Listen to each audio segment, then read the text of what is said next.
Hey,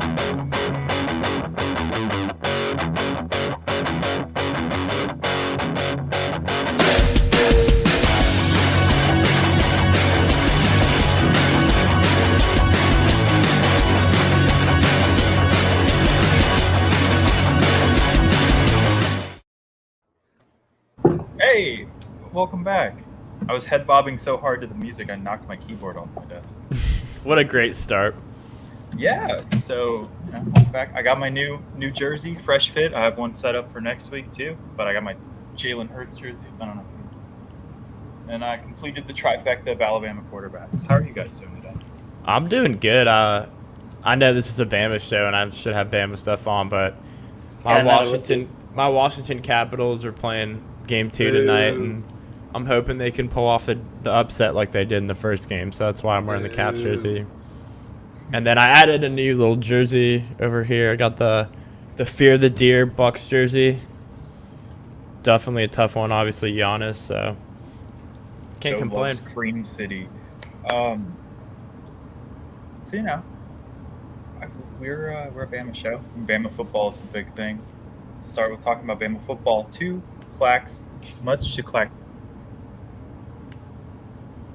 Chagrin. Tyler is muted. Tyler is suddenly muted over here. So I was trying to fix it. You're good. There we go. So anyway, much to clack chagrin, we're going to talk about Alabama football, and namely, a couple big trades for happened since the last time we had our show. It's been a few weeks. Tyler Harrell out of Louisiana transferred to us. It was kind of an interesting one because he only had Louisville, Louisiana. Yeah, different schools, I guess. Louisville, Kentucky. Hello. Yeah, so he was kind of an interesting one because I know he didn't have any production. It kind of reminds me of Jameson Williams in a way. And I know that's just the cheap comparison that's thrown around, but I mean, it makes sense. He's a speed guy that had 200 yards receiving his previous season, but was kind of electric every time he did get to touch the ball. So, I mean, what do you guys think? You think he's going to have a Jameson Williams type impact, or do you think that's too much to ask? Well, it's going to depend on, how much else we bring in, and I know me and Joe disagree on we disagree on everything, but I mean, obviously there's a huge name we could potentially bring in from the transfer portal from Pittsburgh. So it's going to depend on who we bring in. We've already got Jermaine Burton in, and it's just, it all comes down to who we bring in and whatever. If we stay with what we currently have, then I think Tyler Harrell will definitely be WR1. My question is, do we do the usual Saban routine of putting him on punt returns like we did with JMO? I would hope not, but that'll be yet to be seen. So you think he's going to slot in as wide receiver 1 over Jermaine Burton? I think it's going to be Harrell, Burton, Brooks. See, I don't know. I'm looking at it right now. It's Burton, Brooks, and Earl. That's what they have on here. Yeah, but that was also before Tyler Harrell transferred. He's on here. Really? Yeah. I mean, here's the thing. Tyler Harrell is great. He had a good year last year at Louisville, but I think JoJo Earl has kind of fallen by the wayside because, he didn't get on the field as much last year. Obviously, some of that due to injury, but also some of that due to just play overall. I've heard good things about Burton, though, so I'm excited about him. I think, like me and Clack I was telling Clack before we started the show tonight, I think we need to kind of temper our expectations. Yeah, obviously, I want Tyler Harrell to do well, but I think, comparing him to JMO is very tough. I mean, you're comparing him to a receiver that just went in the first round and I don't know, he hasn't even stepped on the field for us yet. Yeah, but I mean, I think comparisons are fair, but Clark was talking about a big potential transfer out of Pittsburgh. Big name Pittsburgh. Is Najee Harris coming back, Clark? Is that who we're getting? I wish. That would be huge. So then, who are we getting? Potentially. According to Joe, there's no way this happens, but I mean,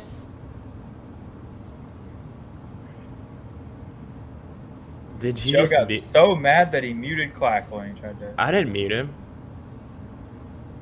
He muted himself. Yeah. No, so anyway, it was Jordan Addison. Big surprise. You can talk all you want, Clack. We can't hear you. People have spoken. Jordan Addison out of Pittsburgh, Bolitnikoff Award winner. Clack. Some say that he maybe shouldn't have won it last year. I think that J-Mo probably should have over him. Clack, do you know how to hit the There we go. unmute button? Yes, I got it. Oh my God, you're Yeah. killing me. You and Tyler just switched places. You're Yeah. killing me. So, anyway, Jordan Addison, he won the Bolitnikoff last year. I think it probably should have been J-Mo, but, you know, he had a really good season with Kenny Pickett. He was the true #1 target. And it kind of shows the ridiculousness of, like, the extent of the NIL deals now, that a guy winning the Bolitnikoff transfers out of his school because he can get a lot of money now somewhere else. And with Kenny Pickett gone, he has no reason to stay. So, I don't know. Joe, you said that there's no way, you said 0% chance pre-show that it happens. Want to tell me why? I know that a video came out of Bryce Young working out with Jordan Addison, and a lot of people are freaking out about that. Even though that did happen, I still would have to say that I think that he ends up choosing USC over Alabama. And I think that because we've landed Steen, we've landed Harrell, we've landed Burton, and we've been killing it in the transfer portal, I don't think that necessarily means that we have to get Addison and we're going to get him. Obviously, Jordan Addison's amazing. Now, I do think it's ironic that Alabama fans shit-talked Addison so much last year because he won the Blitnikoff, and I would love to pull the receipts on that. And then now they're begging him to come to Tuscaloosa. I think that's ironic, but, I mean, that's Alabama fans in a nutshell, right there. But I don't really see it. Like, it just doesn't make much sense to me. I mean, we have a lot of, highly talented freshmen on the roster. Do you really want to – I mean, what example are you setting for these young guys that are, trying to work their way up and get some snaps on the field when you're just going to bring in a guy who wasn't even in your program? I mean, that's I don't necessarily – I mean, not that football is about fairness, but I don't really think that's fair to, Christian Leary and Trayshawn Holden and, some of these other guys to just say, hey, we love your work ethic, but we're going to go out and bring in this guy from Pittsburgh who just threw a fit and he doesn't want to play there anymore. Like, that's kind of bullshit to me, in my opinion. But It's not that he's not throwing a fit. I was just going to say counterpoint. If they want to be on the field, they can just play better. Just play better than him and you'll get on the field. I know, but I think that this is a dangerous game you're playing if you're Nick Saban. No, it's not. I mean, it's the name of the game right now, and you could always just say competition breeds success or whatever, and but at the same time, I just don't know. But I mean, this is not anything to take away from Addison because he's a great receiver. But I don't think they're gonna get him, and I don't necessarily think it's quote unquote fair for these other guys. No, I mean, I think the notion that he's throwing a fit is ridiculous because, I mean, like I've said, defending a softball player who left, they're just trying to better their career. You can't fault someone for trying to better their career, especially when he's lost. The only reason that he was really, I mean, I'm not saying he's not a great receiver, but I mean, you know without a doubt Kenny Pickett was a lot of the reason why. You can't say a player's pitching a fit for trying to better their career. He's just doing what's better for his career, whether he goes here or USC. And I don't understand your logic when you say that, like, it's not about loyalty to these players. It's about winning. There's literally only one thing that football is about. It's about winning. I don't care who cares about loyalty to guys. I don't care if they've been here 10 years. I want guys that are going to win. I don't want loyalty. I want winning. Well, guess what? We had a lot of quote-unquote winners last year, and how did that work out for us? We made the national championship game and lost. We literally made the national championship and minus one or two key injuries in the entire nation. We would have won it all. Second place is the first loser. By the way, the highly talented guys that just cared about winning and didn't give a crap about the team were the reason we lost the game last year. So because they tore their ACLs? No, I'm not talking about that. I'm talking about the young players. Well, no, I'm talking about the young players. Because by your definition, the young players are the ones who are loyal to the team and like care about, versus the transfers are the ones that are only out for themselves. But the transfer was the reason we were about to win that game until he tore his ACL. Listen, I'm not going to sit here and act like Jordan Addison wouldn't be a big addition to the program. I'm just saying that this is just a dangerous game to play. But if this is what college football is becoming about. But when we have guys like JMO, who, by the way, in case you didn't know, was a transfer from I'm well aware of that. From a big school. What is the key? Was one of the key reasons. I mean, there were so many times last year when JMO bailed out Bryce Young because the offensive line was so bad. Bryce had to throw for his life, and who's open? Transfer JMO. So I mean, and it's not about guys like Leary and Brooks who have been around 4 or 5 times. Okay, if they want to start, like Tyler said, be better, be the best out there. It's not a loyalty game. Loyalty means nothing. Loyalty doesn't win football games. And like that's such a crap take. One of the most recent times I've seen Nick Saban like rewarding a loyal player was his insistence on playing Slade Bolden over everyone. And Slade Bolden, to me, I'm not Nick Saban. He's the greatest coach of all time. But I think that saying because of that you can't question any of his decisions is a dumb take. And I think that I never got the insistence on playing Slade Bolden so much. And it seems like it's just because Slade Bolden, has a good work ethic. That's cool. But like I would rather have someone that's going to be like a difference maker than someone that's loyal. There's different. I don't know how anybody can say that I don't know how you can say that loyalty doesn't matter in football. Like that baffles me. And I know Slade Bolden might not be the best talent-wise, but he was loyal to the program. That's why he got on the field, and he was dependable. He wasn't the most talented. You had all these 4 or 5-star guys in the receiver room, but guess what? Those were the guys you couldn't depend on. So I'll take a guy like Slade Bolden. I'll take 4 Slade Boldens if it means they're going to bust their ass. Jordan Addison?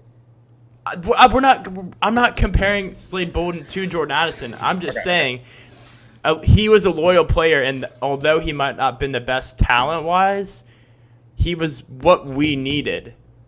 Joe, okay, hold on. Like Tyler said, Saban is the greatest coach of all time, hands down.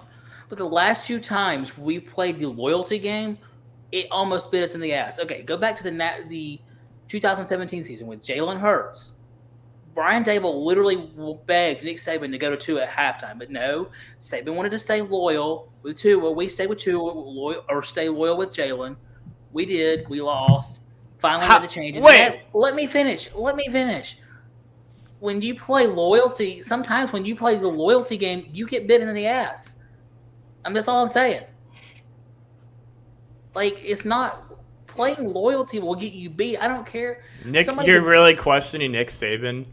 Because that's such a bad argument. Saying because he's such a great coach, he never makes mistakes. I'm not saying he isn't, but I'm not questioning him. I'm just saying he's even learned the hard way. Loyalty is not do we know who the hardest working guy on the team? Maybe a 5th string offensive lineman, but he may just not have the talent to be out there. So you know what? He's not out there. Well, obviously that's different. I'm not saying play the 5th string offensive tackle because he works the hardest. I'm just saying the combination of the guys that work hard and have talent is what you're looking for. And Saban made the right call in the national championship putting 2 in, so I don't necessarily understand your logic there. Yeah, maybe he waited a little too long, but you can't really make that argument because Tua went in and the rest is history. So, that's a tough little conversation to have. Or how about when he put Jalen Hurts back in, what was it, the next year? Took some balls to make that decision, but he made it. So I don't really get the whole Tua was Saban hurt. question. Tua was kind of hurt, so he could have still stayed. We're getting. Yeah, I was going to say the last thing I'll say about loyalty to me is that teams, I mean, less so at the college level, but still true to an extent, teams don't have to show loyalty to their players at all. You see it all the time. Teams randomly will bench a player. They had the power to suspend any players at any given moment for any reason. And it's less so at the college level, but when you especially once you get to the next level at the pro level, teams don't have any loyalty. Why do you expect the players to have this unwavering loyalty to their team when the team a lot of times could care less about them, I think that they should do what's best for them, and they should do what's best for their career. And in Jordan Addison's case, you might as well go get, $3 million or whatever USC was offering him. And if he comes here, we'll almost certainly be able to match that. Go get your $3 million and play for a contending team and go be a top 10 pick next year. And, sorry if anyone thinks you're not loyal to Pittsburgh, but at the end of the day, you got to do what's good for you. Yeah. Loyalty don't make the money. Well, everybody's making money now, so. Right. Yeah. But, we got kind of off the rails there. No, that was a good conversation. We usually agree on things, so. We never agree on things. We never get, heated about. I don't know the last time the three of us ever agreed on something. That's just because you're here. You have the worst taste. Okay, if you say so. I mean, we'll point those out. We'll point that out later. So let's talk about softball now. I know a little bit about softball. They're 39-9 on the season, coming off of a loss. April 27th was our last game against Kentucky, and starting tomorrow is their last series of the regular season. Laughing at. You're just laughing. Keep going, Tyler. He's a giggly boy. Starting tomorrow against Missouri is our last series of the regular season. Then we have the SEC tournament on May 10th. So, the team started off super hot, right? They were 20-0 or something. 39-9. They've kind of come back down to earth a little bit. Still really good at home, but only 14-7 in conference. And they've lost 6 of their 17 away games. They're still really good, don't get me wrong, but they're not as dominant as we thought they would be and as dominant as they started the season. So Clark, what's all this about? It's just they've struggled. I mean, they struggled, lost the series to 3 and a 3-win or 3 SEC win A&M, and then capped that off with a loss at Western Kentucky. So I mean, they've struggled, but I mean, they're still in the top 8, which is the most important place you can be. So, can right the ship this weekend and, take the series against Missouri and do good in the SEC tournament, and it won't matter. And the road to Oklahoma City is still very clear. Hope we can – pitching is struggling big time. So let's hope that can get all the injuries healed. And, if we can do that and just get back to winning, we'll be fine. Yeah, they've got run ruled for their first and only time of the season against A&M. Yep. 2 weeks ago? Yep. And, I'm kind of, with how much run ruling they've been doing, it's kind of interesting. But yeah, it's weird that pitching's the issue too, because on paper, everyone's stats look pretty good. Montana Fouts is leading the team with a 2.07 ERA, and everyone else is not much higher than that. But I think that's also kind of inflated against all the games that they played against bad opponents and pitched shutouts. And then, because recently they've been getting lit up a little bit, giving up 13 runs, 9 runs. And so, do you think just getting healthy is going to be the big thing to help? I think so. I mean, get everybody fully healthy, and we've had a week off, thank goodness. Get everybody healthy, and we'll see what happens if we can make a run at it and get back to Oklahoma City for the 3rd straight year. Right. And then, so realistically, what do you think the team's ceiling is this year? They can win it all. This team can win it all. Oh, yeah. I've thought it all since they can win it all. They can lose in a super regional. It's just it's kind of a minor or a mini basketball. We can go as far, we can go all the way. We can lose very early. It's just whatever team shows up. And it's going to be, there's no in between. They're either going to win it all or lose super early, kind of like basketball. Yes. Yeah. So what about baseball? I've been seeing you tweet a lot about baseball. I've been seeing some debates, pretty interestingly enough, too. I've been seeing a lot of debates whether or not you can criticize our coach, because a lot of people on the sports Twitter sphere, the Alabama Twitter sphere in specific, think that you're never allowed to criticize a coach. And I know you're getting some flack for that. I'm not gonna be critical of him now because we know how that'll turn out. But I mean, no, I'd love to hear it. Get critical. What's wrong? Yeah, come on. Tell me about him. Joe, I'm gonna mute you for when I talk because you're echoing like crazy. I'm getting a lot of feedback from you. Tyler, are you? No. Yeah, and you said Tyler was echoing earlier, so. No, I mean, I'm serious. Check your Walmart broke ass setup, Clack. Shut up. So, I mean, anyway, I think that, I mean, there's been some questionable decisions made, especially with pitching, considering the fact we lost two in a row to Mississippi State when we had a 3-run lead and all that. But I mean, you know, my problem is we just lost a series to the worst team in the SEC in South Carolina, who had not won but one single SEC series coming into it, and we go in and get swept. First time all year we've been swept, and it was not particularly close in a couple of them. I mean, I think it was like 6-5 the first day, and then it was like 9-2 and 10-5. You know, because of the draft, I was not even paying attention. But you know, when you hear from, and this is one thing our fans, including myself, do, is like we build up the teams like, oh, this is the best team we've ever had, and you know, I hear that about basketball, I hear about football, I hear about every sport we play. It's like like it's the best team. Yeah, we've ever had. We hear that a lot about basketball, and it really ends up turning out well for us, doesn't it? I mean, I think that's the same. You know, I heard someone, and I'm gonna direct quote, say that the 2020 team could have gone to Omaha, and this seems better. Well, I mean, obviously, it's not. Who better said that? I'm not naming names. Come on, Clack. We need entertainment, drama, and controversy on this show. We're not naming names. Okay. But you know, obviously, this team is not going to Omaha. We're on the outside looking into the tournament. But I mean, my problem is, you know, year 5, I do think he has improved this team, but it still feels like our feet are in the mud. We're just kind of stagnant. I mean, there was my only, especially he got us in the tournament last year. My only thing was don't go backwards, and we have obviously gone backwards. We could likely miss Hoover. If you ain't going forwards, you're going backwards. Yeah. They're 25-20 overall. I got a little distracted while you were talking because this is just to prove a point. Is it my echo?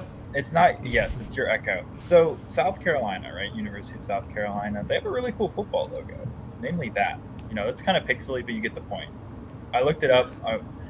This is their baseball logo.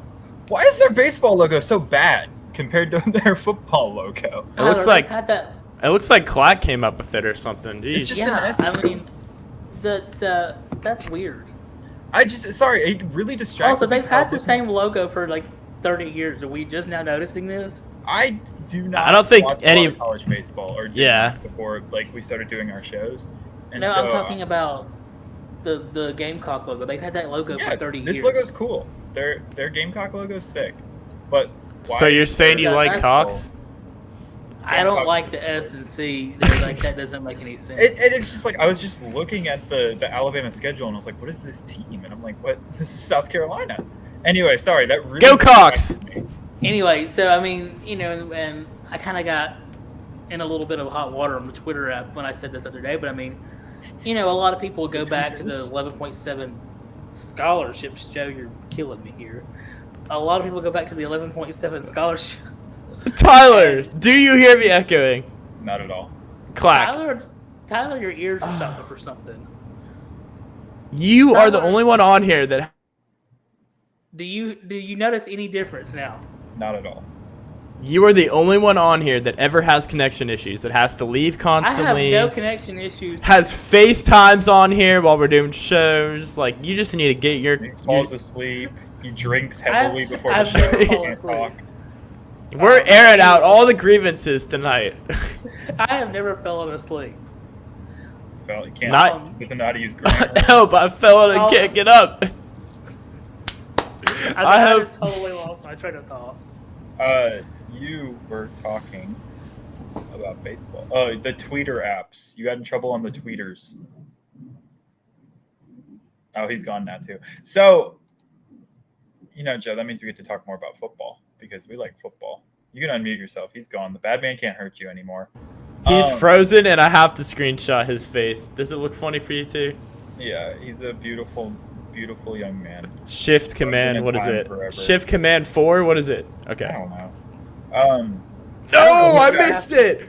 No, I missed it. You were frozen perfectly.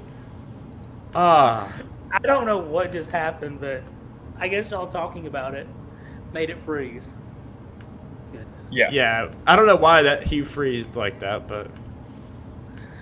So, I will say one saving grace for Alabama baseball. They have a really good home record this year. Their away record is abysmal. They lost 66% of their away games. But hey, they're like 19-8 at home. It's pretty good. And also they have almost a 500 record in conference play. So that's decent, I guess. That's but yeah, good overall, for absolutely nothing, honestly. Exactly. I mean, none of that's good for pretty much anything. Overall, I remember getting into the team, reading about it before the season. Everyone's like, Brad Bohannon's looking good. He's a dark horse Heisman candidate. Whatever, he's having fun playing. Whatever the Bo Nix copy pasta was. It's all about having fun. It's not about winning, apparently. Yeah, at the end of the day. Well, we know it's not about loyalty or teamwork. That's for sure. I mean, can I get an amen? Amen. I mean, it ain't worked for them this year. Nothing has worked. But anyway, yeah, so I remember I was going into the season, there was pretty lofty expectations for him, and then there was a lot of discourse about him maybe being on a pretty tight leash if he underperforms. So that being said, say they continue to underperform, they end barely over 500. Do you think we look for another coach? Do you think we try to move on? This is year 5. He hasn't really done anything. If we miss, I think the only. I'm not going to go into whether it should happen, but I think it should happen. The only time I would necessarily be adamant that it should happen is if we miss Hoover. If we make Hoover make a run, then, just chalk it up to just one of those years you just didn't do what you thought you would do. But missing Hoover, especially if we go, these next 9 games are all top 10 teams. Mm-hmm. Top 10, top 15 teams. I get it. They're good, but you finish 2-8 or 2-7, 1-9, 1-8, whatever, and just completely fall flat. Just to clarify, the tournament is in Hoover, SEC tournament? Yes. Okay. Yes. Yeah. Dangerous Hoover. Also, you fall one. Do it. I was just gonna say, people always say stuff like that, right? The last 9 games we play are all against top 10, top 15 teams. But if you want to have any success, you need to be able to beat top 10, top 15 teams. So it's not like that's an excuse in my mind. Same with basketball, where everyone was like, "Oh, we beat a couple good teams." Stop playing music. What is going? Someone hit music. That was not me. Oh, it was a ghost. Clack, you are a hot mess. I'm not doing anything. I'm just standing here. But yeah, so basketball, it was kind of the same way in my opinion, where everyone's like, oh, they had some good wins, but you got to be able to beat teams like that anyway. Well, at least basketball has done something years prior. Yeah, they just come off one of the best seasons in Alabama basketball history. But baseball's kind of struggled this year. They've struggled. It's kind of been their MO in the the Brad Bohannon era. So their MO with Bo. Yeah. I see you. Big if true. Big if true. Speaking of basketball, I know that more and more people are starting to transfer out. I remember I saw a troll tweet that got me that said Imani Bates transferred to Alabama. I would have loved that, but don't think that's happening. Let me look. Well, we get everybody in all sports. Any transfer is guaranteed to come to Alabama. Just football. Just football. Just football. Yeah. Let's see. Oh yeah, we got the guy from Ohio. I can't think of his name. Marcus Sears, right? Yeah, Marcus Sears. The one that Joe tweeted that we might get Yeah. after we already had him. Whatever. All right. You did that. I didn't say I didn't do it. Clack, I want to know. I want to know what that boomer music you were playing was. It was like. I'm Dun, just Called Into Space. I'm just standing here. Oh, that was you, Tyler? No, I stopped it from playing. Someone hit the button. And it was playing. I'm standing here with both of my hands right here. Michael Jones. Who? Mike Jones. Yeah, What? exactly. He Davidson transfer. Alabama's in his top 3. Mac Jones said? I wish it was Mike Jones. Well, you know what? We don't like Mac Jones because he was loyal to the Alabama program, and he stood here behind Jalen Hurts and Tua, and it didn't work out for him. Okay, Mac Jones is great, but if that year Trevor Lawrence wanted to transfer to Alabama, I would have taken Trevor Lawrence over Mac Jones. I would take No, Mac no, Jones over no. Trevor Lawrence. No way. You would have taken a generational talent. Who was a better quarterback last year in the NFL? I'm not saying that he wasn't Mac better, but I'm saying Jones. at the college level, knowing what you knew. God, I'm agreeing with Clack. It's knowing horrible. What you knew What is going going on into today? the season, pre-Mac Jones having his breakout year, you had 3 games of Mac Jones. You are That's all I needed. Insane. That's the sample size I needed. You would take 3 games of Mac Jones over Trevor Lawrence. You're talking to the president of the Mac Jones fan club here. I don't. It's not Cruz Oxenrider. It's me. I was the one who watched that Michigan game and watched Mac Jones shred that Watched Michigan him- defense. watched him I said on our podcast. What was our podcast What, called? Tyler? Super Sports Flash Podcast. I have clips that I can pull of me saying Mac Jones will run the offense better than Tua, Tyler, and you guys Tyler, called me crazy. That was back in Tyler, September. Tyler, what do you see in Todd. Tyler.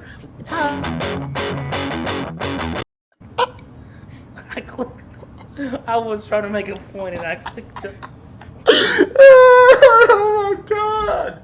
Can somebody take away his privileges, host? Tyler. I was Alright, what were you clicking. Mute him. I was clicking, trying to make a point, and I clicked the thing.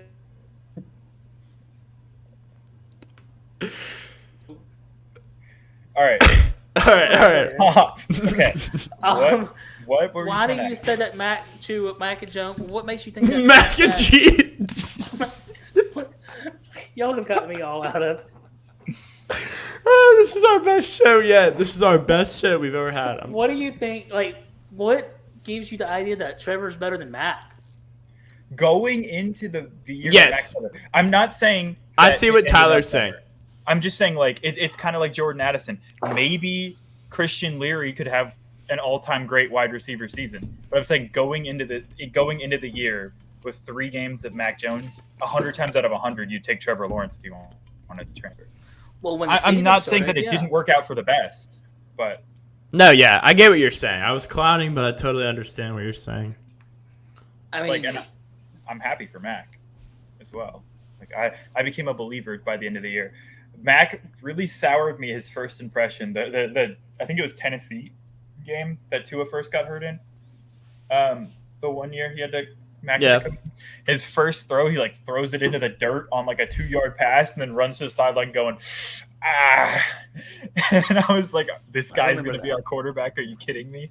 But then he ended up really good. So, that's why I'm not an NFL scout. And like in that case, loyalty was definitely worked. But if they had someone that was like a Jordan Addison equivalent quarterback, they probably would have taken him and started him over Mac going into the year. I have a question though about Addison though, which just kind of popped into my head. Addison Ray? No. Oh. Jordan Addison. Okay. Obviously, if he'll get. Sorry. She's like friends with one of the Kardashians. And I was just because of it. trying to. Clock. throw in I would not put it past She's you on if you didn't know TikTok. who that was. No, she's on TikTok star. Yeah, well, I bet you watch a lot of Addison Ray TikToks. Hmm. I don't Anyways, know. anyways, what I was saying about Jordan Addison is that if it's not about Where would you rather go if you're Jordan Addison? Would you rather go to Alabama or would you rather go to USC? Because Alabama will match the money to come, but there's a lot more NIL opportunities on the West Coast than there are in Tuscaloosa. So that's kind of a hard question. That's my worry. That's my worry with this whole NIL stuff. I mean, I support it, but at the same time, players are just going to go to the most, quote unquote. I know California's not exotic, but like high destinations or whatever, like popular destinations like California. Even if like it not necessarily be like the best situation for them. Like if they can go there and make the most money and still be drafted high. Like prime example, what's the name of that kid that went to Jackson State? No, the kid that went to Jackson State. Travis Hunter, I think. Who signed with Barstool, but like level of competition wise, there's going to be a learning curve if and when he goes pro. So that was a long tangent, but what's a better, like, what would be a better situation? Yeah. So also, I think that there's a couple external factors that you didn't necessarily reach on too, which is that,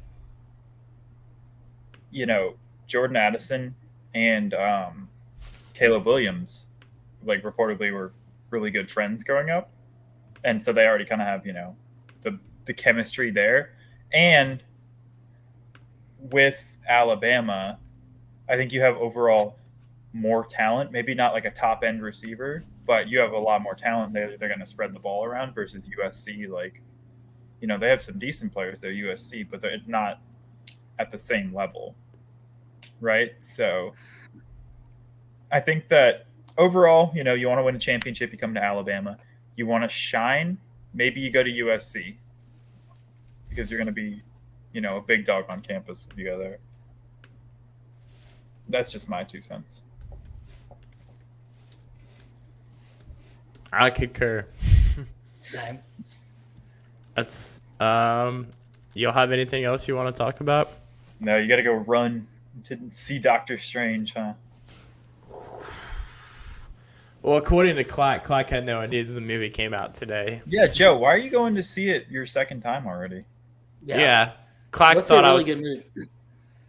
Clark thought I was singing it. Who's playing Doctor Strange this time? What? Are you thinking of Doctor Who, Clack, where there's a different actor every time? There's literally a Doctor Strange 1 original. That came out in like 2015, and it was the same guy. 2016. Is the same guy again? Clack! Why would they change actors? Oh. Why not? Clark, this is why we can't let you see Marvel movies. I need to watch Marvel movies. Man, I really loved it in Harry Potter, where the second movie they just like fired Daniel Radcliffe, and we're like, why not? We might as well. I've never seen Harry Potter. I've never seen a Harry Potter movie in my life. What do you do? I will never watch Harry Potter. Do you not like the British or something? You don't know who Benedict Cumberbatch is. You don't. Oh, I know who he is. You look like a couple characters on there, Clark. Hold on. I know who Benedict Cumberbatch is. He plays in another Netflix show on Netflix called Sherlock. He plays Sherlock Holmes. You would like that show. I've never watched it. I just know about it. I've watched like one episode, but all right. Thanks for watching, guys. We'll see you. We'll see you whenever. I don't know when our next show is. At this rate, take 5. At this rate, we'll be back on in